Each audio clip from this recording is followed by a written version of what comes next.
This is something I get asked about quite a bit. It's a point of discussion on this channel a lot. What tool brands do you need? What tool brands are good? What's good cheap tool brands? What tools do you need to start out with as a tech?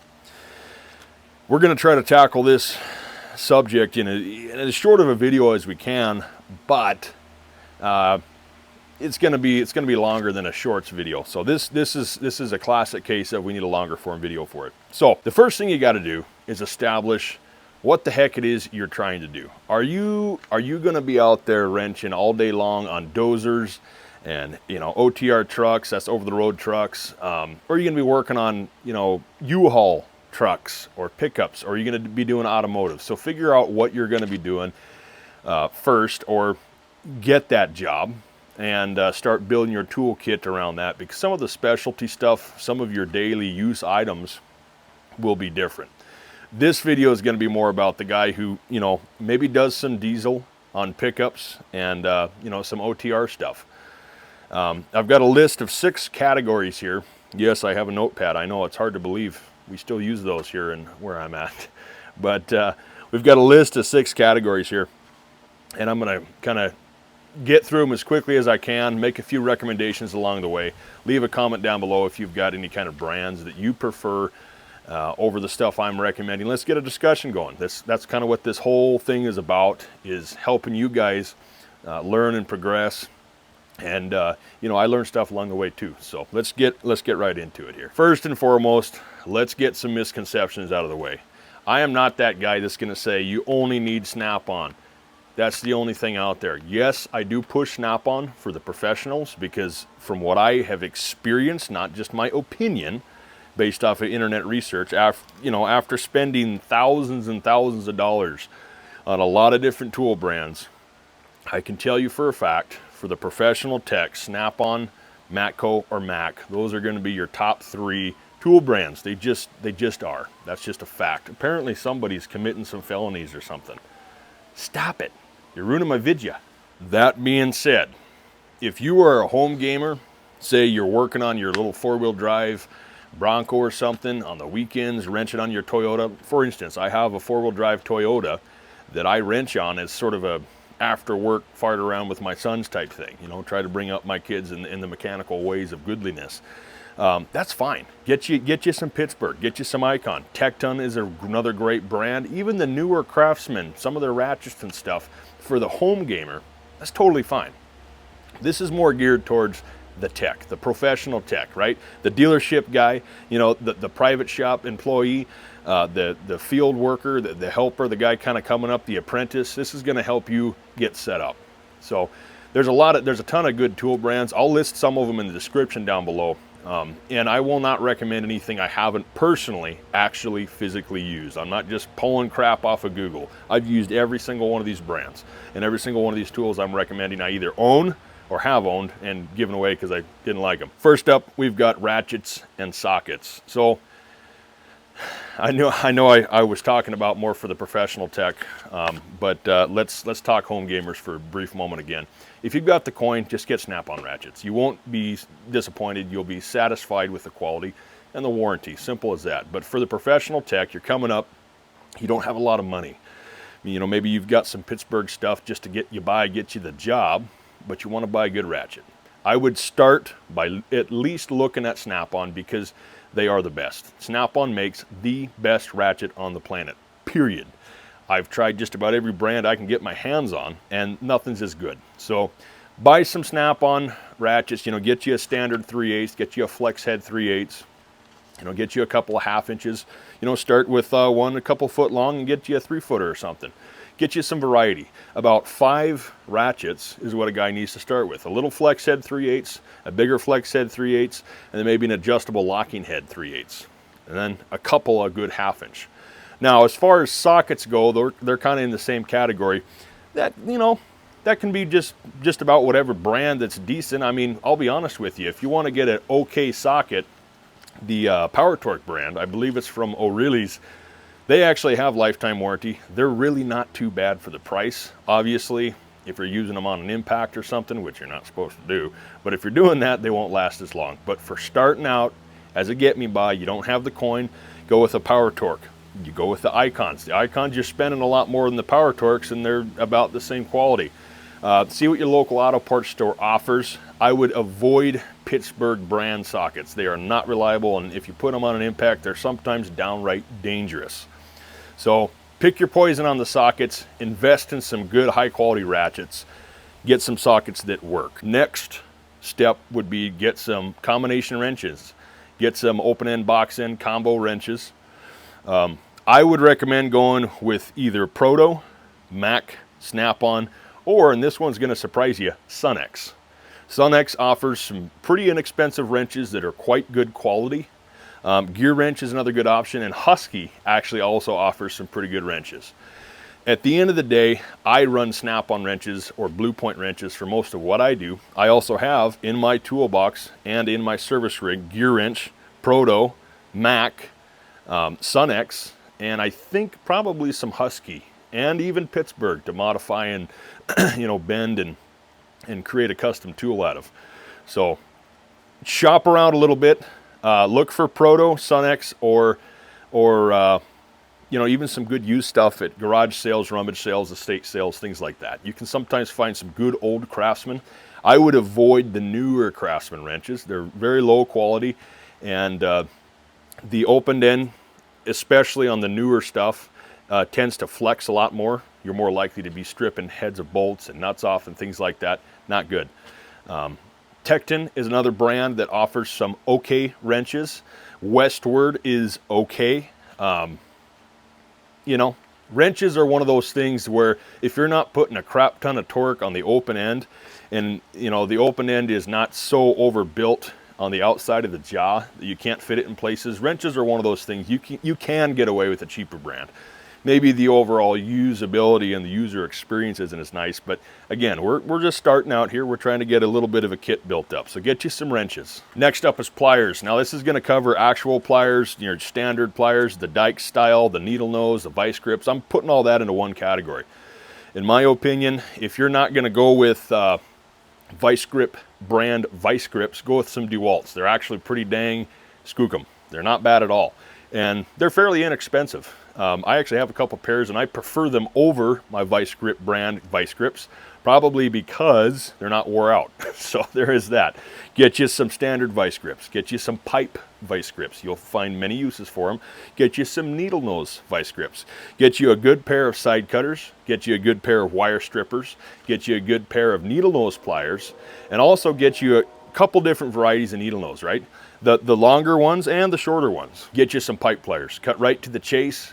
Get you some Nip-X. I'd get 3 different sizes. Nip-X, lifetime warranty, better than Snap-on. Just buy the best quality ones there. They're really not that expensive. Anything else is gonna fall so far short, it's not even funny.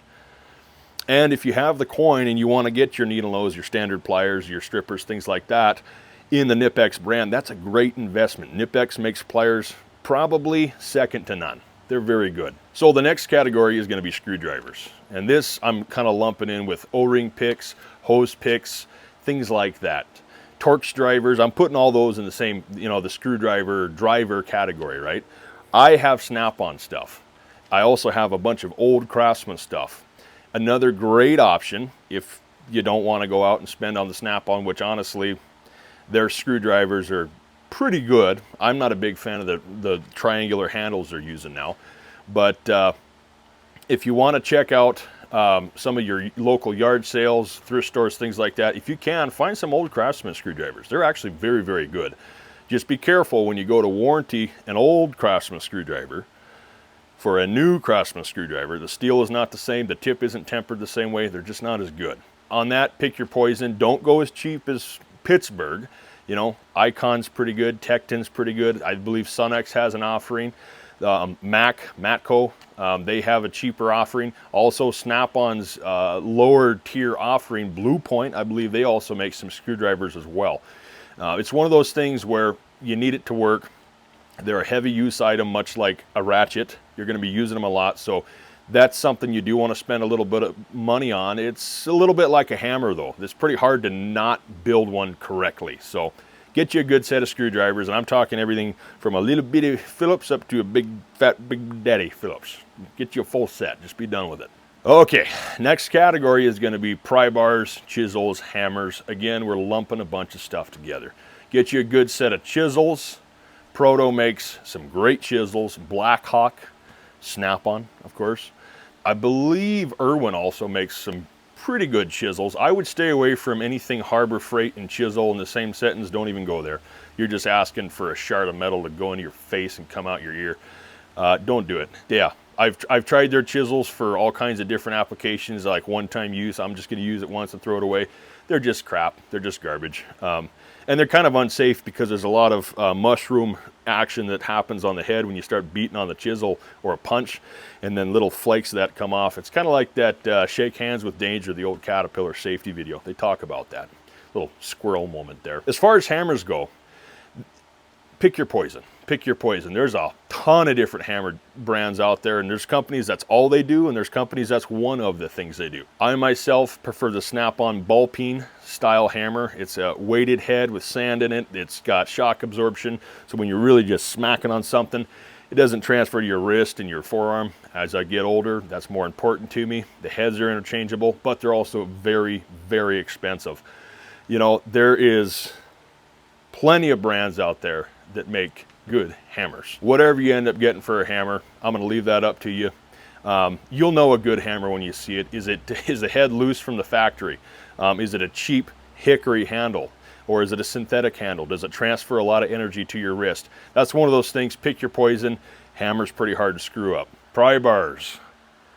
I have yet to find anything as good in the pry bar world as SnapOn. There's just not much out there that's better than that. They're just dang good. They've got a striking face on the back so you can hold them and smack them into stuff and really get that edge in there. Lifetime warranty. I've even sharpened mine and changed the angle of the end of the pry bar. No problem with the warranty. That's one item I would say, even for the home gamer. If you're going to spend the money, buy once, cry once. Get the SnapOn pry bar set from the medium size down to the little bitty baby. Just buy it and be done. Now we're getting into pneumatic and battery operated tools. This is something that is kind of ubiquitous at this point. You kind of need a good 1/2 inch impact, a good 3/8 impact, maybe an air ratchet, things like that. Ironically, I'm actually going to recommend Hazard Fart here. They have, I believe it's their Earthquake series. If you want an inexpensive 1/2 inch pneumatic impact, they're pretty dang hard to beat. With their warranty, it's hard to beat. You keep the thing oiled, you don't treat it like crap. That's actually a pretty good impact. SnapOn produces some great pneumatic tools. I'm a little iffy on their battery tools at the moment. If you want to go with battery, I like DeWalt. Milwaukee's great. Just make sure whatever you're buying, you have your bases covered. Get you a good 3/8 impact, something that's not too massive, something you can stick in some small places. Get you a good 1/2 inch impact. Get you a little 1/4 inch air ratchet or a 3/8 air ratchet. And then if you really want to kind of have a good setup to start with, get you a real heavy duty, either 3/4 or high output 1/2 inch impact for lug nuts, frame bolts, things like that. Suspension components, stuff that's at higher torque. Like I've previously mentioned, I'm a DeWalt guy, I'm a SnapOn guy. I do have some of their Earthquake line from Hazard Fart. I would shy away from anything battery powered from Harbor Freight, just not. The quality's not there. And you know, if you're starting out, I wouldn't buy any SnapOn battery powered stuff. The price point is much higher than the competitors. Yes, there are some nice features that they offer that no one else has. That is true, but you probably won't even appreciate those until you've been wrenching for a few years. Now then, this is not a complete list of every single tool you'll ever need in your life. This is just a good basic list to get you started, to get you working, to get you making some money. You're going to find stuff along the way on your journey of being a tech. You're going to find tools and doodads. You're going to get suckered into buying something dumb off the tool truck. It's going to happen. It's just part of learning and growing. You're going to find stuff at rummage sales and at estate sales and stuff, some really good steals, some crazy good bargains. If you have the mindset of, I want to get a good deal and I want to kit out my toolbox to tackle any job, you're going to sort of subconsciously, it comes with time, you're going to be on the lookout for good deals as you're shopping around with the better half or, you know, farting around in your life. You're going to start seeing good deals on tools. Part of building out a good set of tools is having an open mindset, right? So I know that I probably come across as the diehard Snap-on fan, which in many ways I am. But I also own a ton of other tool brands. That's part of the reason I'm pushing Snap-on so much, is because I've tried so many other brands, and I have and work with so many other brands, and I can realize where they fall short. At the end of the day, no one can tell you what to do. I can only, you know, give you the best advice I can. I can help you get started. And I get asked quite a lot by guys who are, you know, just beyond the cusp of the average home gamer. Maybe they're trying to build a rock crawler with their kid or whatever. You know, what tools do they need? Well, it's all dependent on what your budget is and how much you're actually going to use them. So if you're going to change your oil once every 6,000 miles on a little Toyota Camry, for instance, you need some ramps, you need some basic hand tools, an oil pan. You don't need a lot. You don't need to go buy some big toolbox and fill it up. If you're an aspiring tech, maybe an apprentice coming up in the industry, yeah, you got to start filling that box up. You got to start really gaining that tool knowledge. What works for you, what doesn't, what is your specific niche in the industry, what are you doing with those tools? It all kind of depends on what your needs are and how far you want to go down the rabbit hole of tools, because trust me, there is a rabbit hole and you can go down it. At any rate, I appreciate you guys watching. Leave a comment below on some tool brands that I didn't mention in this video or in the description, because they're all going to be listed there, all my recommendations for tool brands. And let's get a discussion going. I appreciate you, my most favorite viewer. Don't have too much fun.